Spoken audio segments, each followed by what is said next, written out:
Hey everyone. So we're kind of improvising here. So this is a lecture I usually give at the end of class, where we have been talking about androcentrism and masculinity for a while, and thinking about how to extend the readings that we've been doing, C.G. Pesco and the textbook, to think more broadly about masculinity and sort of everyday life.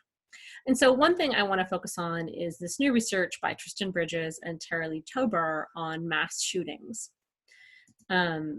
So oftentimes we think of mass shootings as more of sort of this American issue, sort of part of American exceptionalism, that it's a problem that disproportionately affects, America as a country that has both an exceptional number of guns per capita, right? So the average number of guns per person or per people is pretty high, and also a really high number of mass shootings. And it's in a way that the US is actually very exceptional compared to all of these other countries. It's also something that has been increasing. So this is the number of mass shootings in the US by year. So we can see this really dramatic increase really since around this time period, this big escalation, right? And so if you notice, this ends in 2015, right? So in the last 5 years, it's been even more mass shootings. So as sociologists, we are kind of interested in this phenomenon, like, why is this happening in the US? And there's not really like one simple answer, but there is one part of it as like little gender researchers, as gender scholars, that we should be thinking about, and that's the role of masculinity.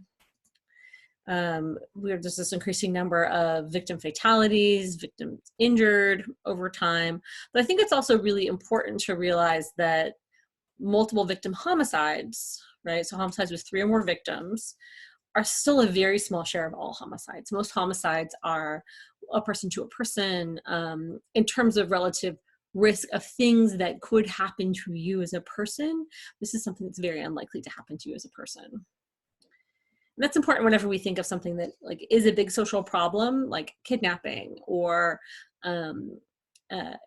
airplane accidents. They're actually very, very uncommon.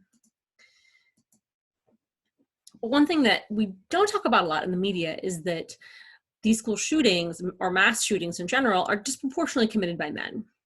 98% of all shootings are committed by men.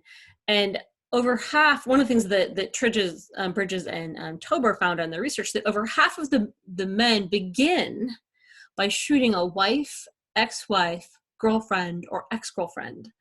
And often school shootings perpetrators had specific targets, such as girls that had rejected them, popular male athletes, or bullies, people who bullied them because of their masculinity. And so this becomes very interesting to us as gender scholars to answer, like, well, lots of girls are frustrated in schools too, lots of women are frustrated in the world, like, why are these shootings disproportionately committed by men? When this is a 2015 University of Texas poll of like, what is the cause for mass shootings? And there's some really interesting sociological stuff here. The failure of the mental health system. It's about gun laws, it's about unstable family positions, it's about media attention. But if you notice that, like, we're not really talking about masculinity here, people aren't talking about the way that masculinity might be shaping some of the school shootings. And I'm not saying it's the main reason, but it's definitely a part of it if we're seeing this like really dramatic trend that it's mostly men who are committing these acts. So there's some social psychological explanations that Bridges and Tober bring up. One of which is that mass shooters experience what they call masculinity threats from their peers, and sometimes simply from an inability to live up to societal expectations associated with masculinity, holding down a steady job, being able to obtain sexual access to women's bodies. So the men committing these shootings aren't usually the popular kids. They're men who are kind of failing in masculinity in some way, and kind of threatened by people around them because they're sort of insufficiently masculine, and sort of being judged and policed because of that. So this is one approach to it. And it sort of fits in this really interesting trend within masculinity studies of looking at this sort of gradual historical erosion of white middle-class heterosexual men's privileges, because almost all of these shooters are white middle-class heterosexual men, as far as we know. Scholar Michael Kimlo suggests that these changes have produced a uniquely American gendered sentiment that he calls aggrieved entitlement, where men in that position, particularly men whose masculinity is not as rewarded and it's more policed, feel aggrieved. They feel like they've lost they sense this erosion of their privileges. So that he argues that mass shootings can be understood as an extremely violent example of a more general issue regarding changes in relations between men and women and these sort of historical transformations in gender, race, class, and inequality. It's also very, very racialized, and then it's really mostly white men. If we look at kind of this is the number of mass shootings in the US between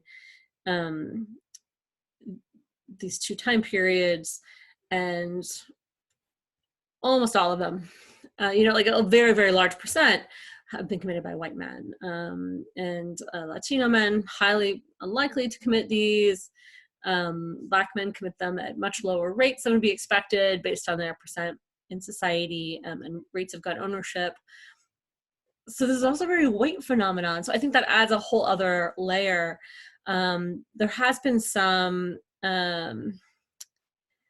critique of, and this is just a Twitter, and it's being very, that basically when white men engage in this behavior, it is understood racially as having to do with sort of the mental health system, that they're sort of a loner, they're alienated, they're socially isolated, they're disturbed. It's kind of unaffiliated with whiteness.